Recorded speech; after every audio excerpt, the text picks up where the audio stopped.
Halo, Assalamualaikum warahmatullahi wabarakatuh. Selamat datang kembali di pembelajaran matematika kelas 11. Pada video sebelumnya kita sudah membahas tentang bentuk notasi sigma. Dan pada video ini kita akan membahas tentang sifat-sifat notasi sigma. Sebelumnya saya ingin menyarankan kalian untuk menggunakan headset agar suara terdengar lebih jelas. Langsung saja mari kita simak materi untuk hari ini. Ada beberapa hal yang akan kita bahas di video ini. Yang pertama adalah sifat-sifat notasi sigma untuk variabel tak berindeks. Yang kedua, ada sifat-sifat notasi sigma untuk variabel berindeks. Yang ketiga, ada nilai suatu notasi sigma. Yang keempat, ada mengubah batas bawah dan batas atas notasi sigma.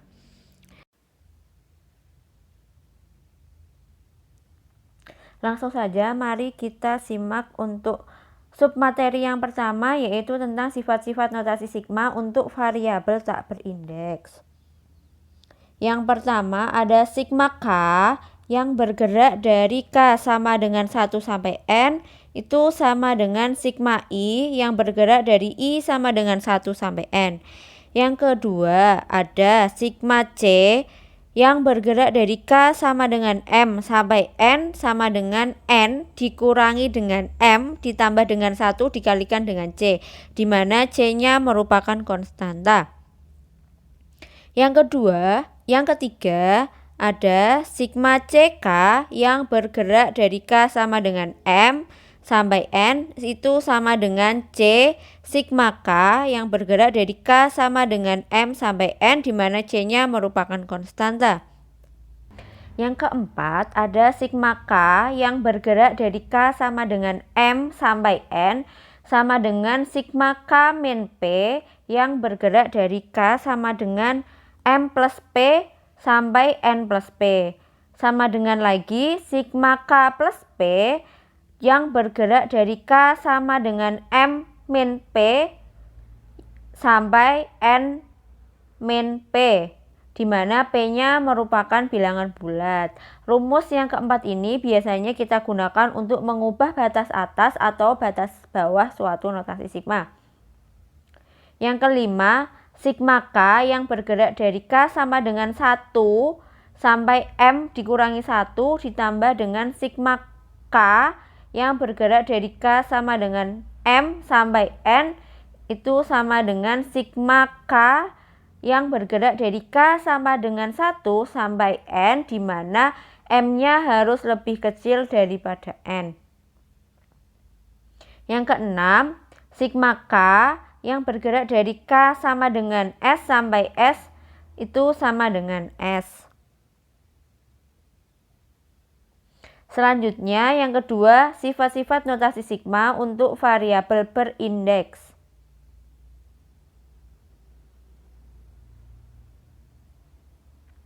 Nah, di sini juga ada 6 sifat yang bisa kalian baca sendiri dari nomor 1 sampai dengan nomor 6.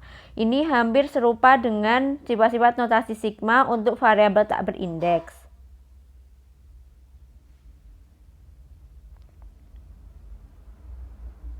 Yang ketiga ada nilai suatu notasi sigma.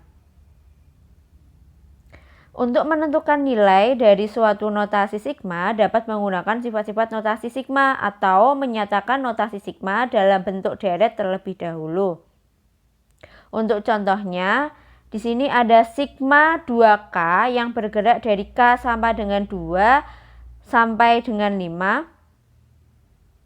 Mari kita simak bagaimana nilai dari sigma tersebut. Nah, mari kita simak bagaimana cara menyelesaikan nilai suatu notasi sigma. Di soal yang pertama tadi ada sigma 2K yang bergerak dari K sama dengan 2 sampai dengan 5. Di sini nanti ada dua cara. Cara yang pertama yaitu dengan menggunakan deret. Ingat bahwa sigma itu adalah bentuk lain dari deret suatu pola bilangan. Dengan menggunakan deret berarti tinggal kita ganti aja K-nya itu dari 2 sampai dengan 5. Berarti 2 kali 2 ditambah dengan 2 kali 3 ditambah dengan 2 kali 4 ditambah dengan 2 kali 5. 2 kali 2 4 ditambah dengan 6 ditambah dengan 8 ditambah dengan 10. 10 ditambah dengan 18 hasilnya adalah 28. Terus cara yang kedua kita gunakan sifat notasi sigma. Sifat yang akan kita gunakan yaitu sifat nomor 3 dari variabel tak berindeks, di mana sigma CK yang bergerak dari K sama dengan M sampai N, maka C-nya atau konstantanya bisa kita keluarkan jadi C sigma K yang bergerak dari K sama dengan M dikali K sampai N. Maka di sini sigma K sama dengan 2 sampai 5 2K bisa kita ubah menjadi 2 sigma K yang bergerak dari K sama dengan 2 sampai dengan 5. Tinggal kita uraikan saja di sini. K-nya kita ganti dengan 2 sampai dengan 5. Berarti 2 kalikan dengan 2 ditambah dengan 3 ditambah 4 ditambah 5. 5 10 tambah 4 berarti 14 sama dengan 2 kali 14 28. Hasilnya harus sama dengan menggunakan cara 1 ataupun dengan cara kedua. Nomor 2 ada sigma n kuadrat ditambah 2n dikurangi 5 yang bergerak dari n sama dengan 1 sampai 3. Untuk nomor 2, sigma n kuadrat ditambah 2n dikurangi 5 yang bergerak dari n sama dengan 1 sampai dengan 3. Cara yang pertama dengan menggunakan deret, maka n-nya ini tinggal kita substitusi saja dari 1 sampai dengan 3. Maka 1 kuadrat ditambah 2 kali 1 dikurangi 5 ditambah dengan 2 kuadrat ditambah 2 kali 2 dikurangi dengan 5 ditambah lagi dengan 3 kuadrat ditambah 2 kali 3 dikurangi 5 seperti ini.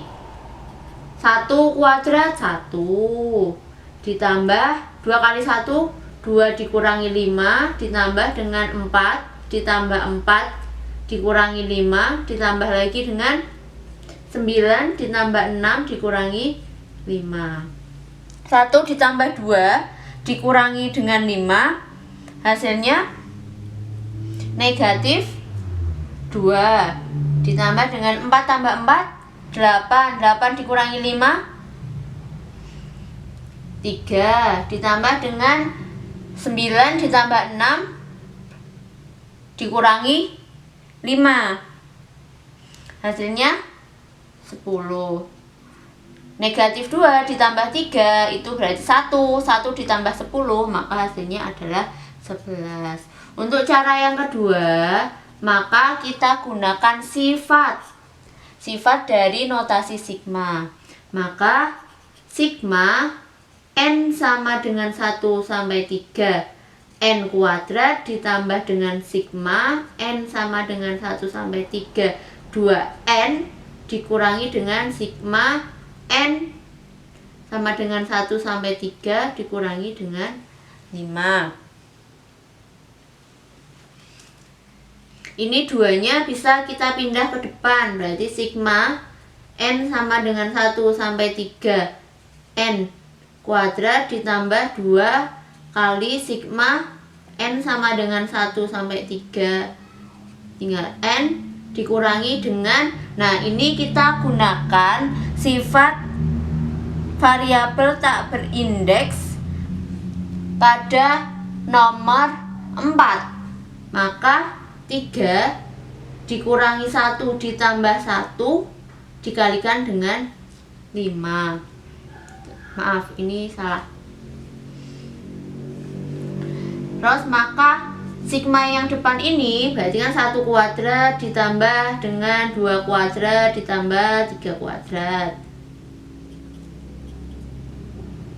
Terus ditambah 2, 1 ditambah 2 ditambah 3 dikurangi dengan 3 dikalikan dengan 5. Karena ini negatif, ini positif, maka habis bercoret. 3 dikali 5, 15.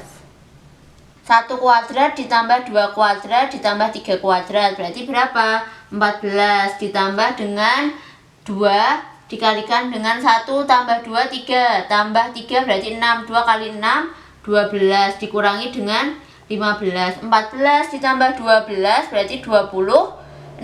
26 dikurangi dengan 15, maka hasilnya 11. Maka cara 1 dan cara 2 ini boleh kalian pilih salah satu yang menurut kalian lebih mudah yang mana.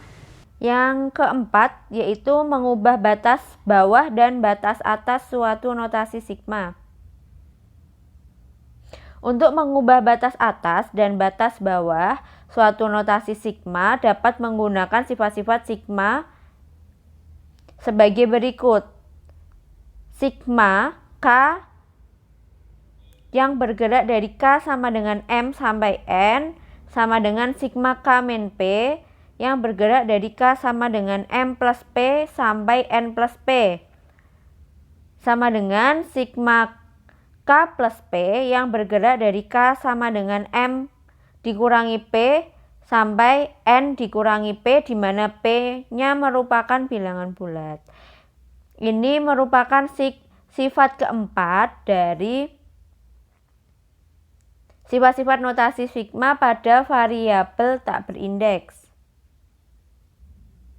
Untuk contohnya, di sini ubahlah notasi sigma berikut menjadi notasi sigma dengan batas bawah 1. Nah, sigma 3N dikurangi 4 yang bergerak dari N sama dengan 5 sampai dengan 12. Mari kita lihat bagaimana cara mengubah notasi sigma tadi menjadi batas bawah sama dengan 1. Ya, sekarang kita mengubah batas atas dan batas bawah. Seperti tadi pada sifat-sifat saya sudah menjelaskan sedikit pada variabel tak berindeks nomor 4 itu bisa kita gunakan untuk mengubah batas atas dan batas bawah. Di sini kita akan mengubah batas bawahnya menjadi 1. Berarti ini nanti akan kita ubah menjadi N sama dengan 1. Biar jadi 1 berarti harus dikurangi dengan 4. Berarti N sama dengan 5 dikurangi 4. Kalau bawah dikurangi berarti atas juga harus dikurangi dengan 4. 12 dikurangi dengan 4, 3. N-nya juga harus kita tambah, bukan kita kurangi. Seperti sifat yang nomor 4 di variabel tak berindeks. Berarti N ditambah dengan 4 dikurangi dengan 4.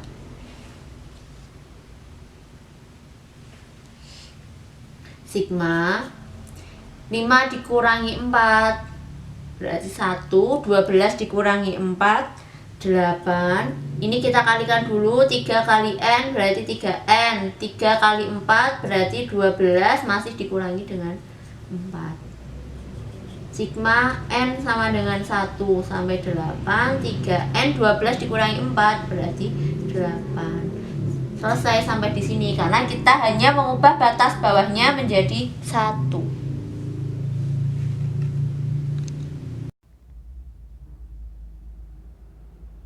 Bagaimana? Apakah sudah jelas? Kalau kalian belum jelas, kalian bisa tonton video ini kembali. Atau kalian bisa tanyakan lewat sosial media saya di Facebook, Twitter, ataupun di Instagram. Atau bisa lewat chat di dalam grup kita. Sampai ketemu di video selanjutnya. Terima kasih sudah menonton. Assalamualaikum warahmatullahi wabarakatuh.